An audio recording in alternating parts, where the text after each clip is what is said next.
Hello, my name is Tom, also known as Random Jot, and you already know what's going on here. This video is going to be my top 10 One Piece moments. A video that I surprisingly haven't made yet, although it feels like something of a rite of passage for One Piece creators, which that appears to be what I am now. And of course, fittingly, I'm wearing my Demon Slayer t-shirt today.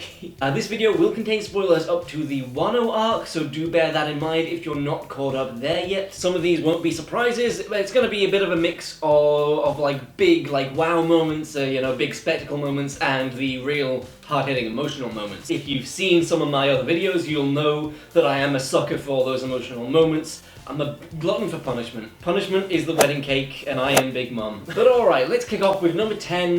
This to me is going to be, this is a little bit of a more unusual one I think, but this is going to be Luffy and Zoro reuniting at the very beginning of Wano. At this point in the story, Luffy and Zoro have been separated for an entire arc, the entirety of Whole Cake. We haven't seen Zoro since Zo. Luffy hasn't seen Zoro since Zo.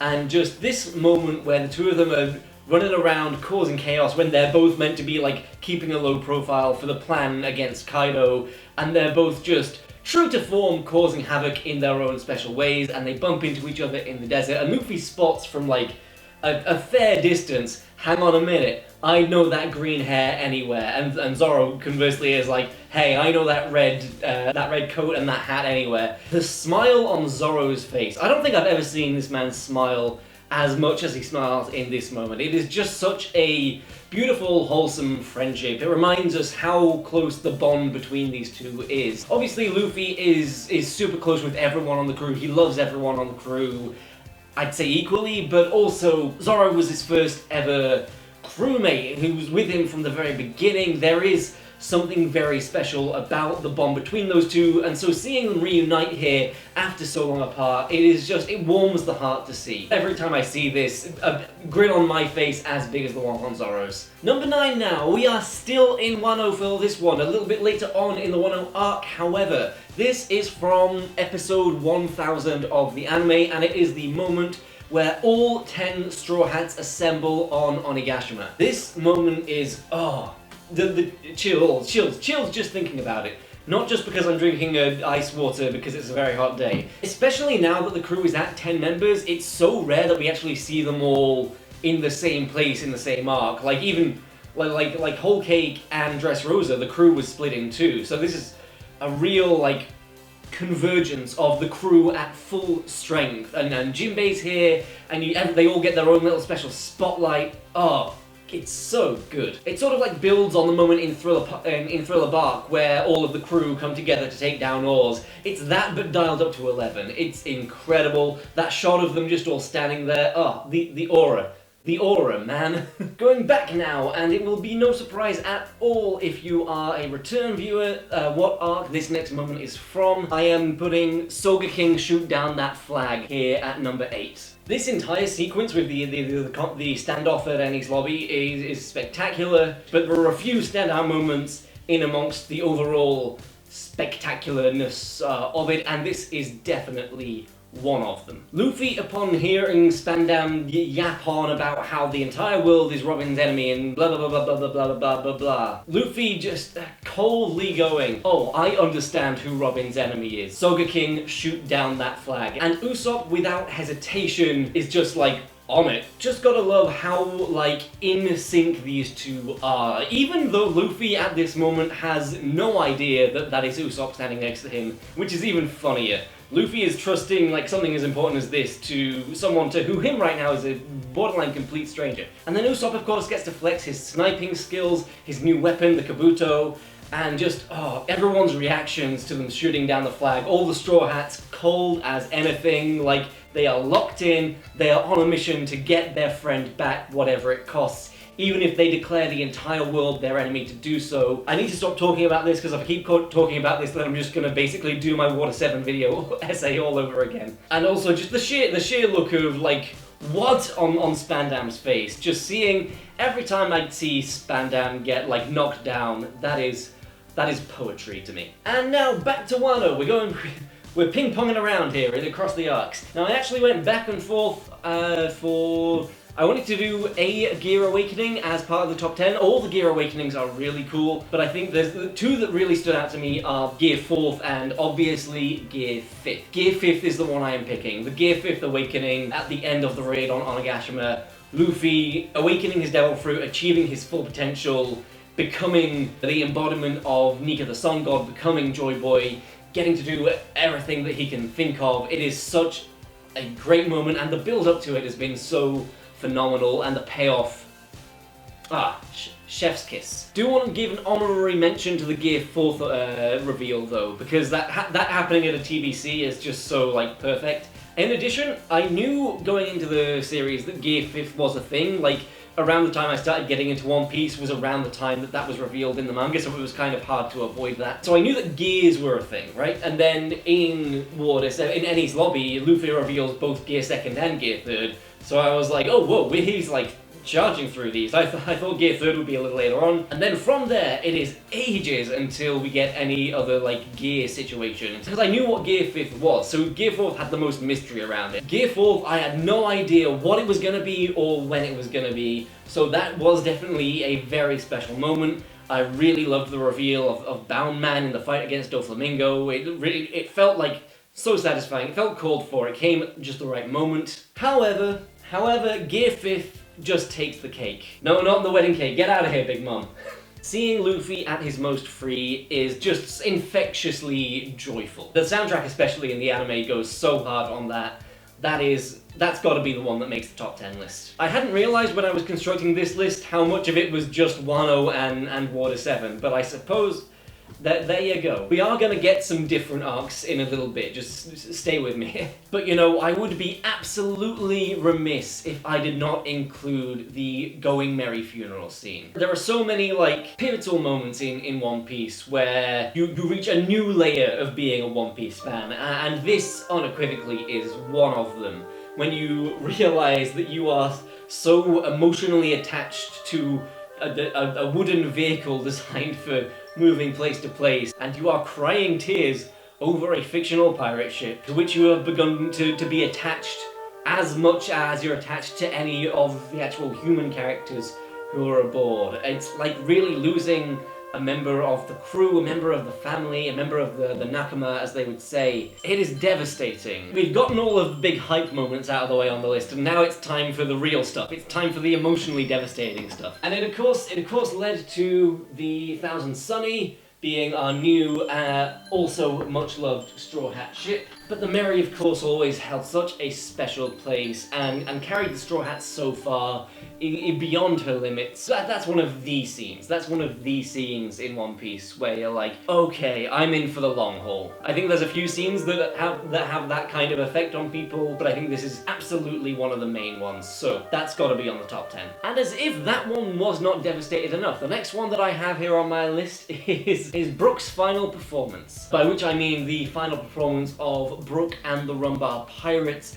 before Brook became a skeleton, before Brook died, back in Brook's flashback. True to my word, if a scene can reduce me to tears, I end up really loving it, and this is no exception. The absolute carnage that the Rumbar Pirates had been through up until now, going into the dangerous seas, getting half the crew struck down with disease, and Brook's half getting like taken down by these poisonous arrows, on that ship, knowing that the poison is taking hold, knowing that they are all going to die, and electing with their final moments to record one final song for Laboon, their friend who they left behind, so that they can hope beyond hope that the message they record on the dial tone will one day get to him and he'll be able to understand what happened. The scene when they're all there just singing Bink Sake, and one by one they are succumbing to these poison arrows and toppling over. Brook on the piano is, you know, we're down to a quartet, trio, duet, solo. And what Brook says, what does he say? How cruel, leaving only the accompaniment. And we know,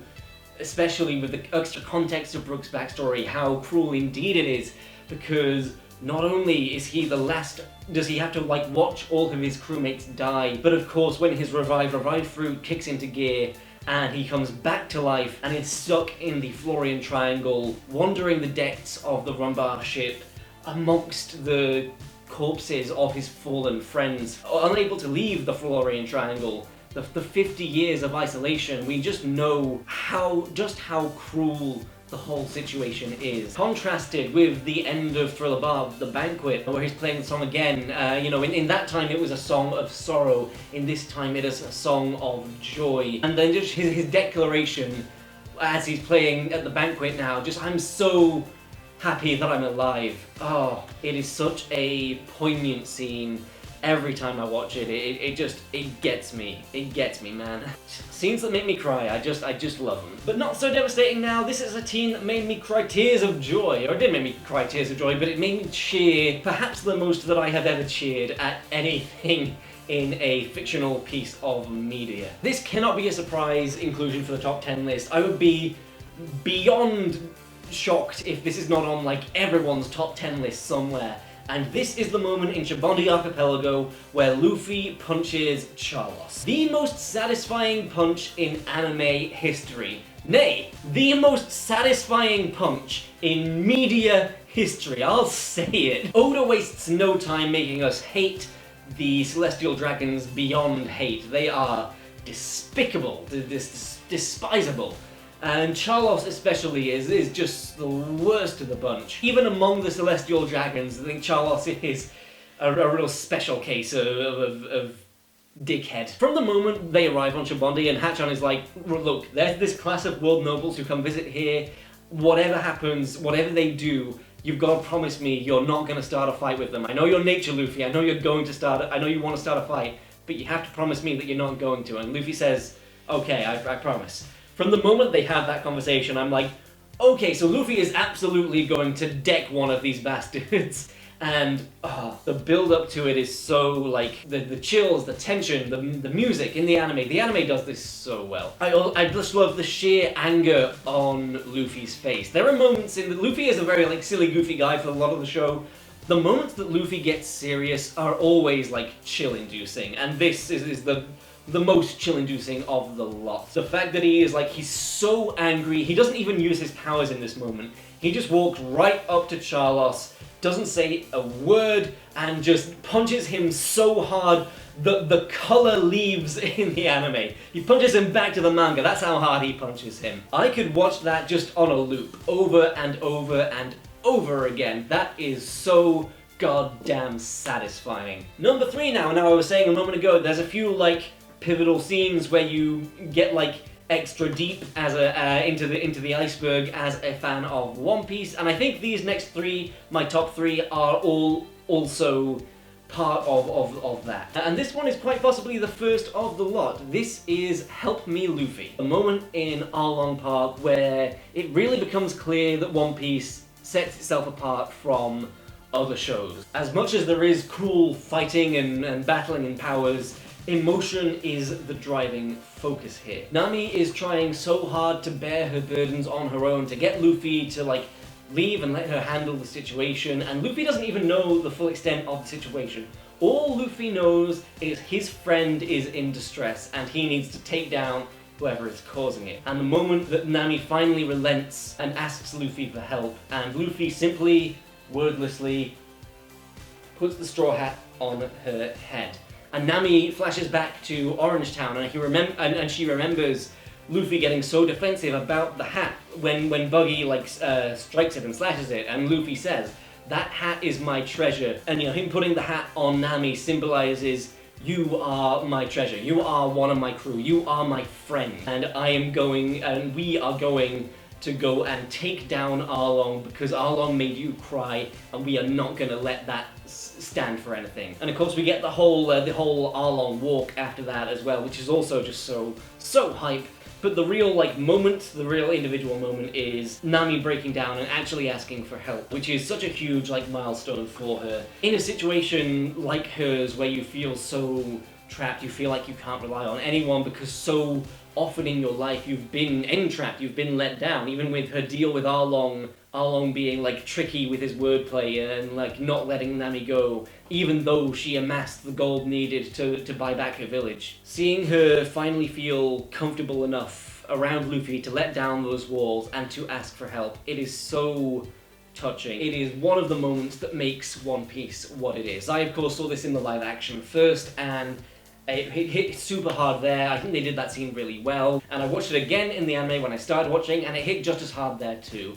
It is one of the moments in the series. As for another one of the moments in the series, the big moments, this is going to be number 2, and I don't think I even need to say anything for this one. I think all I need to do is this.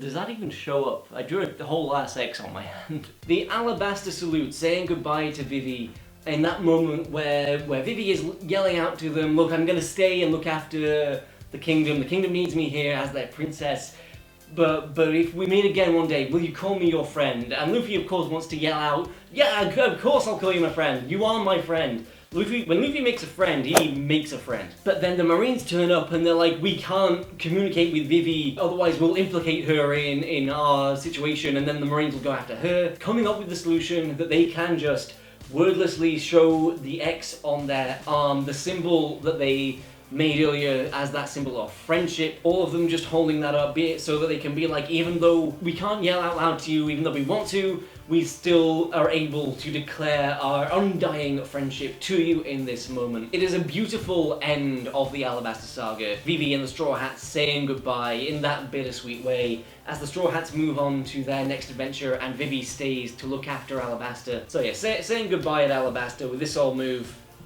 absolutely iconic. Which means we've reached it. We've reached number 1 on my top 10 list, top 10 One Piece series moments, and look, you can probably guess what it is. I think this is a lot of people's pick for number 1 moment. You've seen Which Way the Wind is Blowing. There's a couple other moments from this arc on this list already, and in my previous videos, if you go not too far back, you will see which arc this is from. You will perhaps have a good idea of what I'm gonna say for my number 1 moment of all time in One Piece, and that is Robin's I Wanna Live. What a beautiful moment. I mean, I already went into like all of this in my Water 7 video. It does bear reiterating though just how good of a moment this is. Robin, who has been like super depressed, who sees the lengths to which the Straw Hats are willing to go for her. She sees Soga King shoot down the flag. Yes, these are 2 different moments. They can both be on the list. Robin coming to that realization that what she really wants, what she really wants is not to die, not to sacrifice herself, but to get out of this situation and to live her life to the fuller and go and adventure with the Straw Hats. It is across the span of Robin's flashback that she really became one of my favorite characters in the show, and seeing her have this moment, it is just, it gets me crying, it gets me smiling, it's so wholesome, so devastating all at the same time. It feels very much like the epitome of One Piece, right? You know, a lot of One Piece, it's about the journey, it is about the tangible treasure at the end, and I stand by that, but it is also very much about the journey and the adventure of it all. As Luffy's always saying, he doesn't want to go on a boring adventure, he wants to go on an adventure, he wants it to be exciting, he wants to experience the world, you know, he wants to live his life to the fullest. And I think to an extent all of the Straw Hats do. And so Robin getting that newfound lease on life in this moment, getting that newfound determination to survive and to live. Realizing that what is it the Aokishi says to her, you know, you finally found a nest to call your own. It's, that comes later, but it all like comes back to this scene. You know, I sat down to make this list and I was like, first things first, there is no question in my mind that I Wanna Live is gonna be my number 1 pick. And so there you have it, those are my top 10 One Piece moments! Please do let me know in the comments what your top 10 moments are. Are there any moments that I forgot about? Any that you have that are the same? Let's just all share our favourite moments in One Piece down in the comments section. Do remember to like and subscribe if you have not already. Thank you all so much for watching this video, and I'll see you in my next one. Bye bye.